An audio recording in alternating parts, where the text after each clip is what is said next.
যদি ঘটনা সত্য হয়ে থাকে, আমি একটা কারণে বাংলাদেশ সেনাবাহিনীকে ধন্যবাদ দিব যে ছাত্রলীগের নেতাকর্মীরা এখনো একটা মেসেজ হয়তো ক্লিয়ার বুঝতে পারে নাই। সেটা হচ্ছে সারা দেশে এই মুহূর্তে অন্তত মানুষ তাদেরকে কতটা অপছন্দ করছে, ইভেন সাধারণ ছাত্রছাত্রী তাদের প্রতি কি পরিমাণ বিরক্ত। পাশাপাশি আজকের এই যে দিন বাংলাদেশ পৌঁছেছে, যাই কিছু ঘটছে এটার পেছনের প্রধান একটা ভূমিকা কিন্তু ছাত্রলীগ শুরুতে রাখছে, যদিও এখন তারা বিভিন্ন জায়গায় সাইলেন্স হয়ে গেছে। দর্শক, এই মুহূর্তে এসে যে ছবিটা ভাইরাল, যে সেনাবাহিনী ছাত্রলীগের একজন নেতাকে মাইরা গাড়িতে কইরা তারা সেনা ক্যাম্পে নিয়ে গেছে। যদিও এই ছবিটা নিয়ে পাল্টাপাল্টি বক্তব্য আছে, তো স্ক্রিনের এক অংশে আপনারা যাকে দেখতে পাচ্ছেন তার পরিচয়টা সম্পর্কে আমি নিজে আরেকটু ক্লিয়ার হতে চাই। তবে তার পরিচয় নিয়ে গণমাধ্যমে, আই মিনস হচ্ছে সোশ্যাল মিডিয়া প্ল্যাটফর্মে যে তথ্যগুলো আসছে, জুলকারনাইন সায়ের, আপনারা জানেন যে আল জাজিরার সাংবাদিক এবং কি বাংলাদেশ আওয়ামী লীগের বিরুদ্ধে তার অবস্থান কিন্তু বরাবরই শক্ত।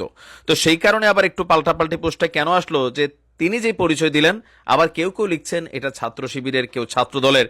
তবে তার বক্তব্যটাই সবচেয়ে বেশি, বা এই ছবিটা সবচেয়ে বেশি ভাইরাল হয়েছে। যে পরিচয়টা দিচ্ছে আমার একটু কনফার্মও করেন যে ঘটনা সত্যি কিনা।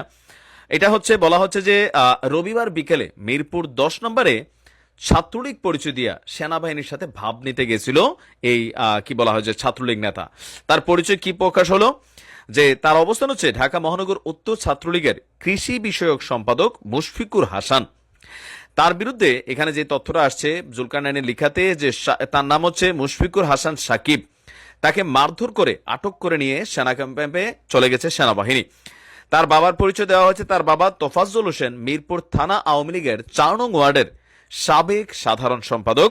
মুশফিকুর এবং তার বাবা গত 3-4 দিন কোটা আন্দোলনকারীদের উপর হামলা চালিয়েছে বলে অভিযোগ রয়েছে। ছবির রেফারেন্স দেওয়া হয়েছে ঘটনাস্থলে উপস্থিত সাংবাদিক। আর এটা নিয়ে অনেকেই সোশ্যাল মিডিয়াতে ছবিটা ভাইরাল হয়েছে। এখন আবার কোন কোন বাংলাদেশ আওয়ামী লীগ সহ বিভিন্ন পেজ থেকে, মানে যে পেজগুলো অথেন্টিক না, তারপর সেখান থেকে আওয়ামী লীগের সাপোর্টার প্রটেস্টররা বলছেন যে এই ব্যক্তি হচ্ছে বিএনপির একজন কর্মী বা জামাত শিবিরের একজন কর্মী, যে নাশকতা করা অবস্থায় আপনার মানে ধরা খেয়েছে। তো তার যে কমেন্টটা জুলকারনাইনের পোস্টের নিচে অনেকে লিখছে যে হ্যাঁ, এই পরিচয় সঠিক। তো আমি আমার ভিডিওর মাধ্যমে আসলে পরিচয়টা আরেকবার ক্লিয়ার হতে চাই। তবে আমি বাংলাদেশ ছাত্রলীগের নেতাকর্মীদের উদ্দেশ্যে একটা কথা বলবো, দেশের পরিস্থিতি স্বাভাবিক হইতে শুরু করছে। তবে এই পরিস্থিতিকে যেন কোনোভাবে বিজ্ঞানের ভূমিকায় আপনারা আবার অবতীর্ণ না হন। কারণ বিভিন্ন ধরনের ঘোষণা, ফেসবুকে বিভিন্ন ভিডিও ফুটেজ, পুরান বক্তব্য, নানান কিছু কিন্তু আসা শুরু হয়েছে যে প্রত্যেককে দেখে নেওয়া হবে, এই করা হবে, সেই করা হবে। এগুলার দায়িত্ব আপনাদেরকে দেয় নাই।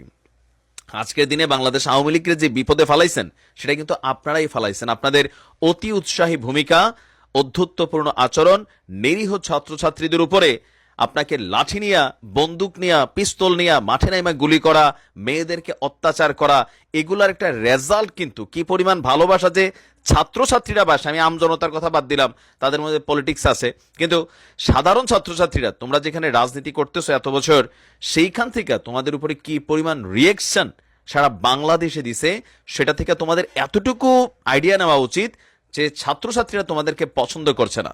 জনতার কথা আমি বাদ রেখে ছাত্রছাত্রীদের কথাটা জাস্ট বুঝাইলাম। তো এইখানে হয়তো পরিস্থিতি স্বাভাবিক হয়ে যাবে, সবকিছু ঠিকঠাক হবে, ছাত্রছাত্রীরা ক্যাম্পাসে ফিরে যাবে, কিন্তু কোনো ছাত্রছাত্রীর উপর যদি কোনো ধরনের আবার কোনো অ্যাকশন নেওয়া হয়, কাউকে কোনো রকম হয়রানি করা হয়, মেয়েদেরকে কোনো রকম ঝামেলার মধ্যে ফেলা হয়, অথবা যারা ছাত্রছাত্রী তারা আন্দোলনটাকে যৌক্তিক, কোটার পক্ষে তো যৌক্তিক আন্দোলন ছিল, সেই আন্দোলনে পার্টিসিপেশন করেছে, তোমরা বাধা দিছো, তারা তোমাদেরকে প্রোটেকশন দিছে, প্রটেস্ট করছে, তো এগুলা নিয়ে ইন ফিউচার যদি আর কোনো ঘটনা ঘটাও, তাহলে মনে রাখো আজকের দিনে সারা বাংলাদেশে এতগুলা মায়ের বুক খালি করার পিছনে যেমন তোমাদের অবদান ছিল, আগামী দিনে যদি বাংলাদেশ আবার কোনো ক্রান্তিকালে পৌঁছায়, সেটার জন্য তোমাদের ভূমিকা কিন্তু গুরুত্বপূর্ণ থাকবে নেগেটিভলি। সো সাধারণ ছাত্রছাত্রীরা সম্ভবত আগামী সপ্তাহখানেক